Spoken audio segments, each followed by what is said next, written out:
A deal for Alexander Isak over the line, not getting a deal for Marc Guehi over the line, and Harvey Elliott leaving the club. Yeah. So a lot of things happened on the last day, which is not always the situation, because last season we hardly did anything during the whole window. But yeah, the thing that pleases me most is, of course, is us getting the deal from Alex over the line. Richard, ownership, everyone involved worked so hard to get that deal done, and it's very good for the club, for our fans, for the players, for me, that all the work they've put in resulted in Alex signing for us. How close were you to getting the deal for Marc Guehi over the line, and therefore what chance is there that you will go back in for him? What chance do you feel there is that he will become a Liverpool player in the next 12 months? I think it would be a bit ridiculous if I'm going to deny that we were close to signing him. That is so out in the open that would be ridiculous. These things happen in football. It happened to our players maybe in the past as well, that they thought they were so close on signing somewhere else, and then in the last moment things changed. And this can happen, and for me, we would have liked to sign him, of course, because we were in for him, and he was, like I've said many times, if we can feel we can strengthen the team with a chance in the market, we never hesitate to do so, and that's what we try to do. But we played 1 or 2 days before, we played Arsenal, where Ibu and Virgil played an outstanding game, and Joe came in 20 minutes before the end, Joe Gomez, and did outstanding as well. With us signing Giovanni Leone, who had his first international call-up, and Ryan and Watto that can play there. So it's not like all of a sudden we don't have options in that position anymore. It's a pity, but not only for us, but also for the player, I think. But he's in a good place, playing at Palace, where he won the Charity Shield and the FA Cup with a very good manager as well. So let's see what the future brings for him and for us. Just to push it out, would you be thinking January or next summer? If I'm thinking anything, you know that what I think. I don't tell you, but the thing I think most about is Burnley at the moment, I can assure you. With that in mind, how ready is Alexander Isak to play for you and make his debut against Burnley? Because obviously he got his first minutes playing for Sweden against Kosovo. But I also got to ask you as well what you make of the criticism he's received over the way things ended at Newcastle, and what kind of impact that has had on him, if anything at all.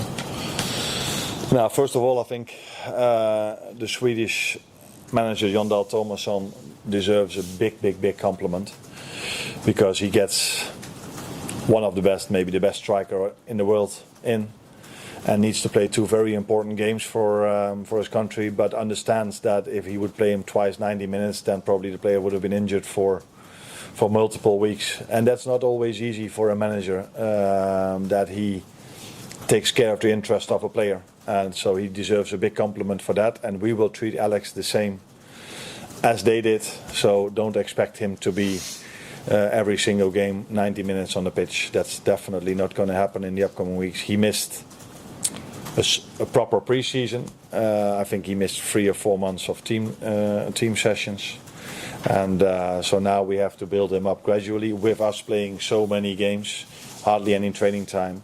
So that's going to be a challenge, but we've signed him not only for the upcoming 2 weeks, we've signed him for I think for 6 years. So yeah, this is what we have to keep in mind, and what the fans have to keep in mind if they see that I take him off at a certain moment, or I only bring him in for a small amount of minutes. That's all for the long-term fitness of the player. And the criticism you receive? In football there's always criticism, so sometimes people cheer for you. So I think after he won the League Cup, everyone was really happy with him, and in other moments you get criticized. This is part of his life, my life, our jobs, and now he's a player from us, and I'm really happy with that. So you did mention Harvey as well, just obviously headline day, Harvey. Yeah. Another positive thing, I think, not only Harvey, but if I look at Luis Diaz, how he hit the ground running at Bayern Munich is a big compliment for our performance staff and the people that work in this building. So every time a player leaves, Tyler Morton does really well at Olympique Lyon. So that tells you how we bring players to other clubs. And Harvey is in a very good place, going to a very nice club with Aston Villa. I think it's in the interest of everyone. He didn't get the playing time he probably deserved for the quality player he is. And he conducted himself always so well. So it wasn't only when he said that this was his club that he wanted to say this to the fans. He acted inside with him not playing so much, but he was always doing what was in the best interest of the club.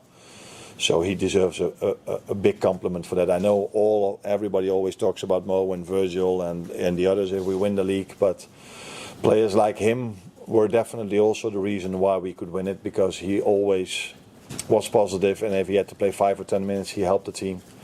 And in every session he did, and that is partly the success of a team, that the ones that don't play that much have the right mindset. And I think he's completely ready now to show the quality he has at Aston Villa. Arne, when you look at what Isak brings to the club, aligned with Mo and Ekitike and Wirtz and Gakpo, do you feel now you've got a core and variety in your squad to change games should you need to? Yes, I do feel, but if the question is that the first time since you're a Liverpool manager, then the answer is no, because last season I could change games around with Diogo, with Darwin, with Lucio, with those three players that are not one for the reasons we all know, the other two that were sold. So yeah, that is what a club like Liverpool, what Jurgen probably could do in the past as well. This is normal at our club, that we have multiple options and that we can change the game if necessary. And looking ahead to this weekend, granted, players only just coming back from international duty, do you have a relatively clean bill of health? How are you shaping up for this weekend? If the players are fit, that's I think they are. Yeah. We trained today for the first time with them. With most of them, the non-internationals did train with the under-21s this week already. Curtis Jones, of course, I don't know if you knew, but he got injured in the last game, so he will not be available for the game against Burnley. But I think the rest of them all came back without a problem, and that is almost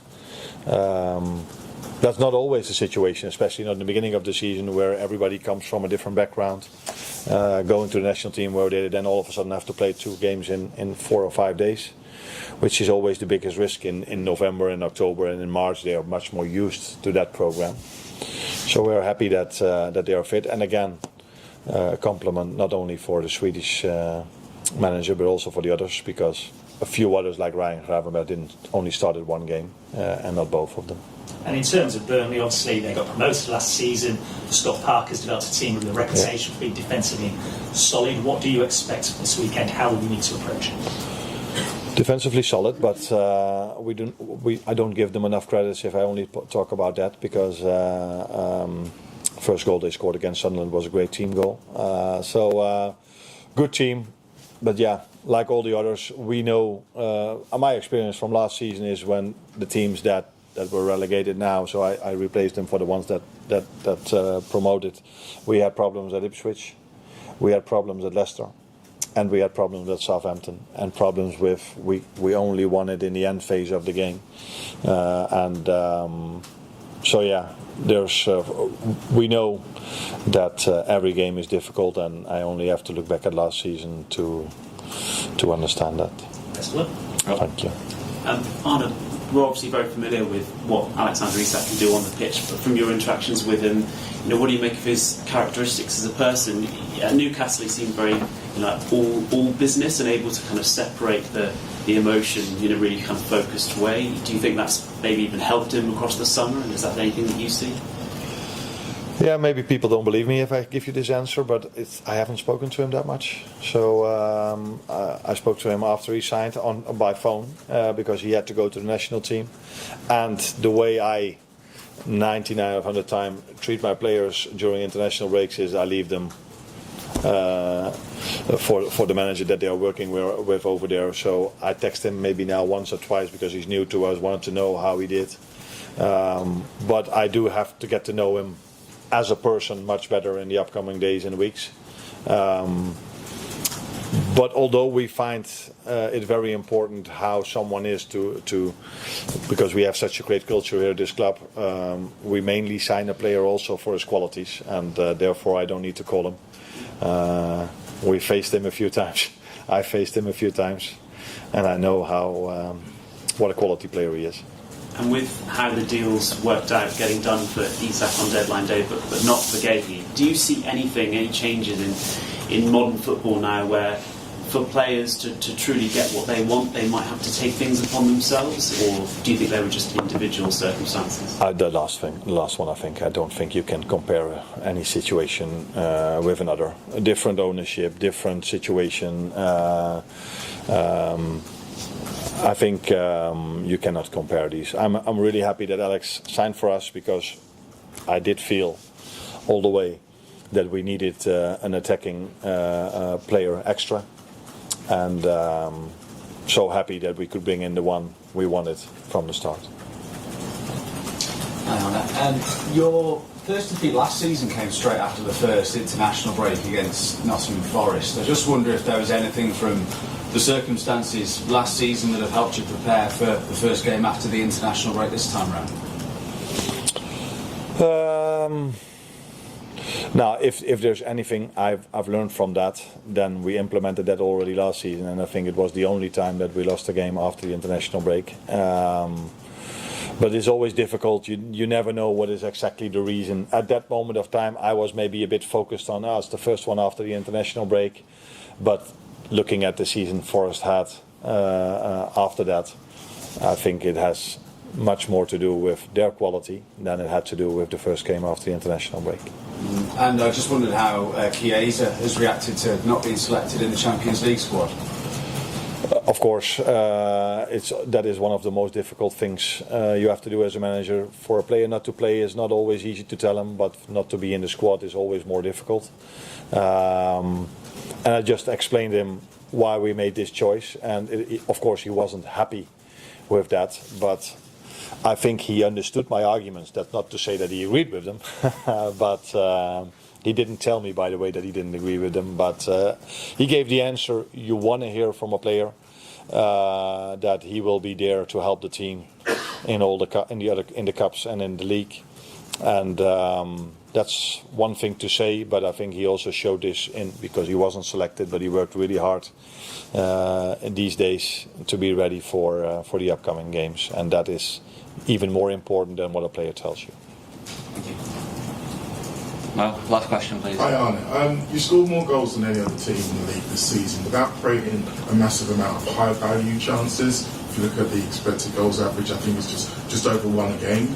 Against a team like Burnley, who appear to be really happy to concede possession, how do you make sure that your time on the ball is as efficient as it can be? Yeah. To implement as best as possible the way we want to play, but in the end, the final third is mainly for we do certain patterns, that's also clear, but it's also a form of the day of our wingers mainly, because you end up, because of their playing style, mostly on the side, so the better they are, the bigger threat they are, the more chances we will generate, and then it's 9 out of 10 times also about the score, because if you can score an early goal, that normally helps you in a game like that, and if you don't, or even worse, you concede a goal in the beginning, that gives even more energy to the other team. So there are so many factors going into a game like that, but as always, we are hoping that our attackers can make the difference, and that's what they have to do every single game, attackingly, but not only attackingly, because if we lose the ball and we're really good in our counter pressing, that can generate chances as well. So yeah, that is for me the biggest lesson of our game against Arsenal. There, where in the first half we weren't front-footed enough in terms of our pressing, and in the second half we were. I think Arsenal were front-footed in the first half in terms of their pressing. We were at the second half, and as a result of that, I think we deserved to score the goal in the second half, because we already scored one, which was fractionally offside, and we were getting closer and closer. And in the end, I think we even deserved to score that goal based on the second half, not based on the first half. Thank you, Edson.